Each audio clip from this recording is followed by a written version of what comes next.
Good afternoon, it's 5 p.m. local time here in Warsaw. I'm Maciej Mikos and you're watching World News. Everybody needs to revise their security procedures, said Poland's top diplomat Radosław Sikorski after the Foreign Affairs Council meeting in Brussels on Thursday, with Russian sabotage attempts leading the summit's agenda. Sikorski also told TVP World that high-level consultations between Warsaw and Berlin will take place in early December, with a focus on the situation in Ukraine and European affairs. What has come out of today's discussion regarding the rail sabotage attacks? Has there been any meaningful discussion about what steps the EU? Obviously, colleagues were appalled, and everybody needs to revise their security procedures. Russia is clearly escalating its hybrid war against EU citizens. We've had arsons before, mostly directed at property. But we've had assassinations, we've had attempts to place flammable parcels on board of planes by DHL, as you remember. We've had DDoS attacks on financial institutions, on hospitals. And we have the regular espionage and disinformation. This was an attack whose clear intention was to injure people.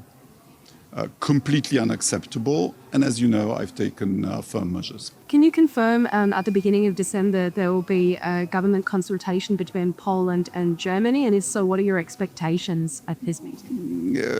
It seems that everything is going according to schedule, yes. Following Sunday's attack on the Polish ambassador in St. Petersburg, the Ministry of Foreign Affairs summoned Andriej Ordasz, Russia's chargé d'affaires in Poland. Ordasz was summoned to discuss the attack on the Polish ambassador to Russia, Krzysztof Krajewski, which took place on Sunday in St. Petersburg. Krajewski was attacked by a group of about 10 men demonstrating before a meeting with representatives of the Polish community.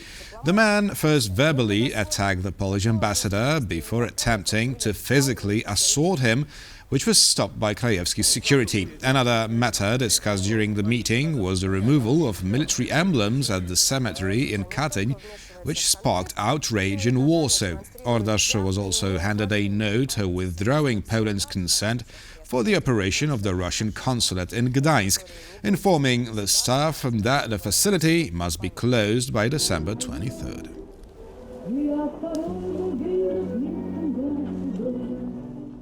Poland's foreign ministry delivered a diplomatic note to the Belarusian chargé d'affaires in Warsaw on Wednesday, formally requesting the extradition of 2 Ukrainian nationals suspected of carrying out sabotage for Russia. Poland is demanding that Belarus extradites 2 Ukrainians it accuses of carrying out a failed sabotage attempt on behalf of Russia this past weekend that could have killed or maimed rail passengers. Poland's foreign ministry said on Thursday the request was delivered to the Belarusian chargé d'affaires in Warsaw the previous day. Prime Minister Donald Tusk said the incident is the most serious security situation Poland has faced since the outbreak of full-scale war in Ukraine.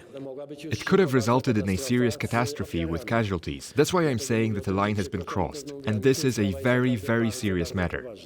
Polish Foreign Minister Radosław Sikorski said Russia tried to stage a deadly rail attack that could have cost many lives. This time, this wasn't just sabotage like before. It was an act of state-sponsored terrorism with a clear intention to cause human casualties. We will respond to this, and not just diplomatically. Prime Minister Donald Tusk has discussed the sabotage attempts with German Chancellor Friedrich Merz via telephone. The Chancellor condemned this attack in the strongest terms and reaffirmed Germany's solidarity with Poland. Polish troops are now on high alert, patrolling rail tracks in the wake of last weekend's sabotage operations. In all, around 10,000 soldiers will protect critical infrastructure to counteract acts of sabotage and improve the safety of Polish citizens. Dozens of people are dead and many more were wounded as Russian missiles rained down on the western Ukrainian city of Ternopil, causing 2 high-rise buildings to partially collapse. Rescue workers in Ternopil in western Ukraine pay their respects early on Thursday to those killed in devastating Russian airstrikes.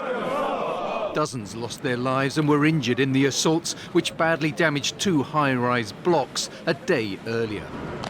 The search for survivors continued round the clock. All night long, our rescuers worked in Ternopil, and search and rescue operations are still ongoing. 22 people are still missing. The effort to find them continues. More than 230 first responders from 9 regions of Ukraine have been deployed. In some areas, work can be only done by hand because of the severe destruction and fragmentation of the structures. This complicates the search. It's an anxious time for many people. My great-grandmother lived here and she is still under the rubble. She has not been recovered yet. Yesterday I went to the morgue twice for identification. They showed another neighbor who looked similar, but it was not my great-grandmother. Late on Wednesday, rescue crews lifted one man from the rubble. Crews regularly halt work in the hope they can hear other survivors. As you can hear, the equipment ceased its operation. A moment of silence has been declared to be able to hear possible survivors under the rubble. Around 30 minutes ago, we made contact with a young person in their 20s. The rescuers keep constant contact with him. Russia has been systematically attacking power and heat infrastructure, while denying it deliberately targets civilians. But as the cleanup continues here and elsewhere, Ukrainians are left wondering who will be next.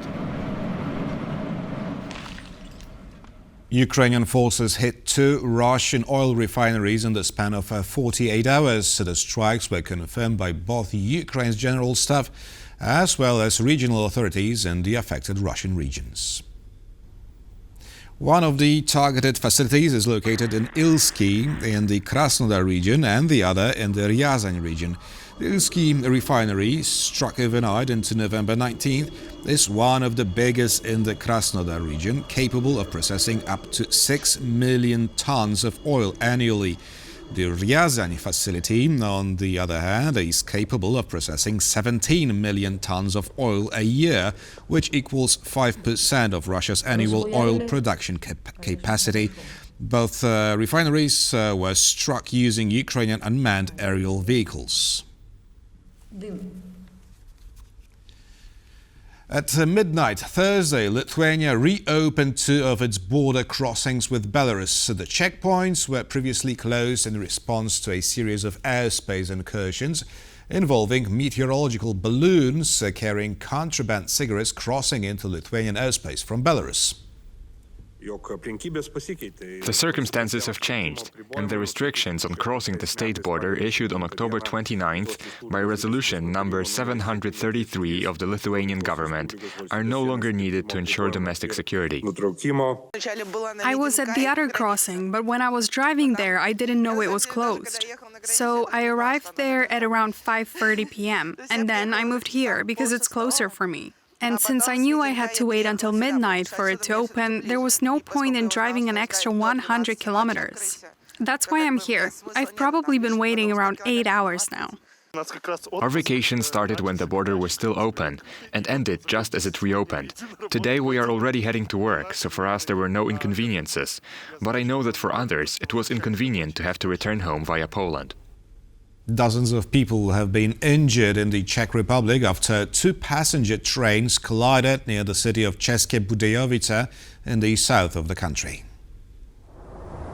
2 trains collided head-on on the same track near České Budějovice on Thursday. Though the damage to the trains may not look extensive, dozens were injured. 7 rescue crews and a helicopter were dispatched to the accident. We have information that a total of 50 people were traveling on the trains, 30 of whom were injured either seriously or slightly, and were taken to hospitals in České Budějovice and nearby towns. The causes of the crash remain unknown, but preliminary information indicates that one of the conductors may have ignored a stop signal. An investigation into the case will be conducted, and I assume that the railway company and the railway administration will try to get this line back into operation as quickly as possible. The site of the crash is located some 130 kilometers south of the capital city, Prague. The line where the accident occurred is not equipped with the signaling and safety mechanism called the European Train Control System. And that's all we've prepared for now. News in Depth with Anna Kalczyńska and Matthew Day is coming up next.